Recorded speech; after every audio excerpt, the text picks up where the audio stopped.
Pada 10 Agustus 1995, pesawat N250 yang dibangun Indonesia lepas landas untuk pertama kalinya.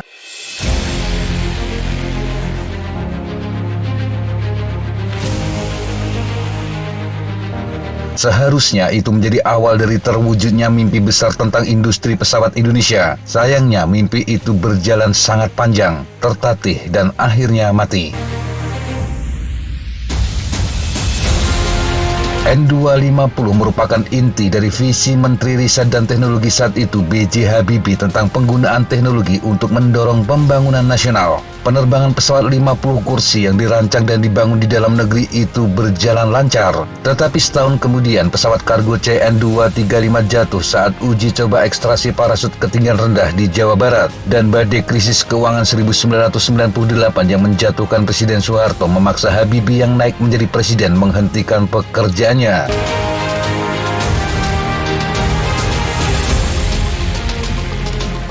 Baru-baru ini apa yang terjadi mungkin menjadi paku terakhir di peti mati dari visi Habibie tersebut. Hal ini dengan penutupan Regio Aviasi Industri atau RAI, sebuah perusahaan swasta yang didirikan Habibie pada tahun 2012 untuk mempertahankan proyek ambisius. Bukan N250, tetapi pesawat turboprop 80 kursi yang lebih besar yang dikenal sebagai R80. Ini adalah saat yang menyedihkan bagi Presiden Direktur RAI Agung Nugroho, mantan Direktur Teknis IPTN dan asisten Habibie. Dia sekarang memulai sebuah perusahaan baru untuk mengembangkan drone helikopter pembawa kargo dengan harga terjangkau. Didukung oleh investor swasta PT Aviasi Indonesia Maju yang baru dibentuk, mereka berencana mengkonversi drone EDM Coak 600 buatan Jerman untuk kondisi Indonesia, terutama untuk terbang melintasi bentangan pegunungan terpencil dan Papua yang sebagian besar tanpa jalan raya. Kembali ke kisah N250. Ketika Soeharto dipaksa menandatangani paket dana talangan IMF senilai 42 miliar dolar Amerika pada awal tahun 1998, IPTN menjadi salah satu korbannya. BUMN ini kehilangan subsidinya dan terpaksa mengurangi tenaga kerjanya dari 16.000 menjadi 3.600 hampir dalam semalam.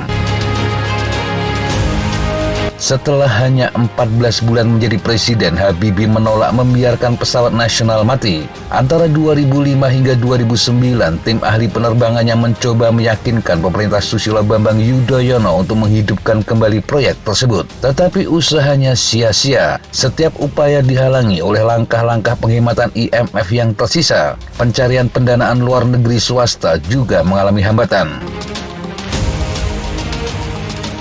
Habibie tidak mundur. Insinyur brilian lulusan Jerman ini bahkan pada 2012 pernah berkata bahwa dia tidak pernah ingin menjadi presiden. Satu-satunya hal yang ingin dia lakukan adalah membuat pesawat terbang. Mantan insinyur Messerschmitt ini tetap sakit hati karena N250 menjadi korban bailout. Meski menyadari ekonomi adalah yang utama, dia tidak pernah melepaskan sesuatu yang enggan dia sebut sebagai mimpi. Habibie melihat penguasaan teknologi dan pertumbuhan infrastruktur sebagai cara terbaik untuk membangun Indonesia dan menjamin pemerataan kekayaan. Pada tahun 2011, tim Habibie akhirnya meninggalkan N250 dan selama 3 tahun berikutnya mulai mengerjakan R80. Dia bekerja sama dengan Turkish Aerospace untuk merancang desain aerodinamis, konsep struktural, dan sistem arsitektur. RAI juga mulai berkoordinasi dengan pemerintah dan PT Dirgantara Indonesia. Agung Nugroho kepada Asia Times mengatakan peran mereka adalah menciptakan sesuatu yang layak dan memungkinkan untuk dilanjutkan oleh pemerintah. Pesawat itu tidak dimaksudkan untuk menjadi milik RAI. Mereka ingin menawarkannya kepada pemerintah dan memanfaatkan PT Dirgantara Indonesia. Pendanaan negara tidak memungkinkan, tetapi proyek tersebut dimasukkan dalam Daftar Proyek Strategis Nasional atau PSN, sebuah langkah yang lebih bersifat politis. R80 dimaksudkan untuk terbang pada 2018 atau 23 tahun setelah penerbangan pertama N250 pada saat Habibie meninggal dunia pada tahun 2019 di usia 83 tahun. R80 gagal terwujud. Tetapi program ini sempat menerima tawaran mengejutkan dari Ilyushin Rusia. Mereka siap menginvestasikan 700 juta dolar Amerika. Sebagai imbalan, perusahaan Rusia itu bisa masuk ke pasar Indonesia. Meskipun teknologi Rusia akan dimasukkan ke dalam prototipe R80, sebagian besar komponen kuncinya adalah impor barat. Menurut Nugroho, cara ini akan menjadikan pesawat lebih dapat untuk dijual. Namun ketika semua siap berjalan, gelombang pandemi COVID-19 datang, kemudian diikuti invasi Rusia ke Ukraina yang membawa sanksi terhadap perusahaan Rusia.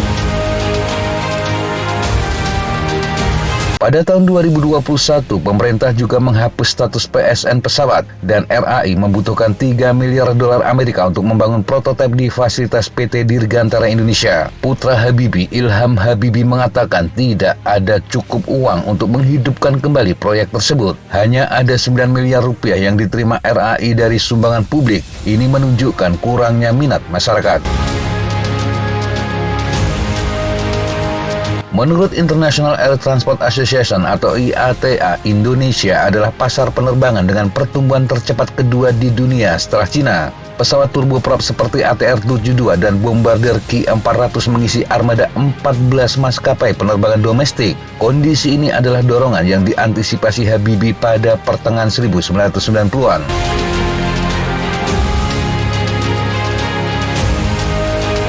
Bagi Habibie tentu sangat menyakitkan melihat Embraer berhasil menjadi pemimpin pasar dengan jet regional E190, sebuah pesawat yang mirip dengan N2130, pesawat yang juga dirancang oleh Habibie. Perusahaan lain yang juga berusaha meluncurkan jet regional termasuk Mitsubishi, Comac Cina, Bombardier, dan Sukhoi.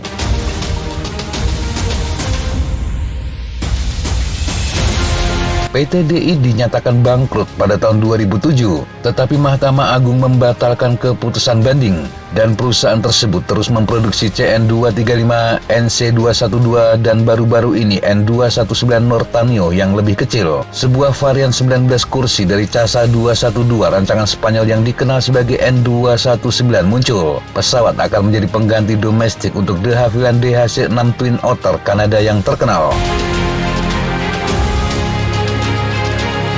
PT DI saat ini juga sedang mencari lisensi produksi untuk CN295 dari mitra lama CASA, sebuah pesawat angkut taktis menengah yang dibangun oleh Airbus Industries. Pesawat juga sudah beroperasi dengan Angkatan Udara Indonesia. Menurut situs webnya, IPTN dan kemudian PT DI telah memproduksi 466 pesawat dan helikopter selama keberadaannya. Mereka termasuk lebih dari 200 CN235 dan 120 NC212N219. Sekitar 4.000 karyawannya juga terus membuat komponen untuk Airbus dan Eurocopter. Sementara beberapa ratus pekerja berketerampilan tinggi yang di PHK pada tahun 1999 kemudian mendapatkan pekerjaan di Airbus, Boeing, dan Embraer. Beberapa juga bekerja untuk industri kedirgantaraan Turki.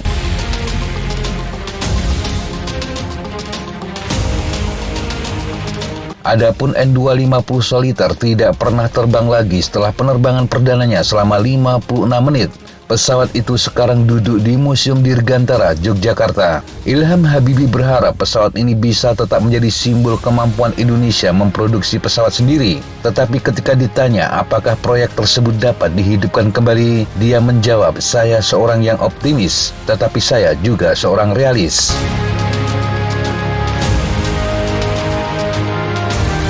Pada akhirnya sangat disayangkan, visi Habibie yang luar biasa akhirnya harus mati.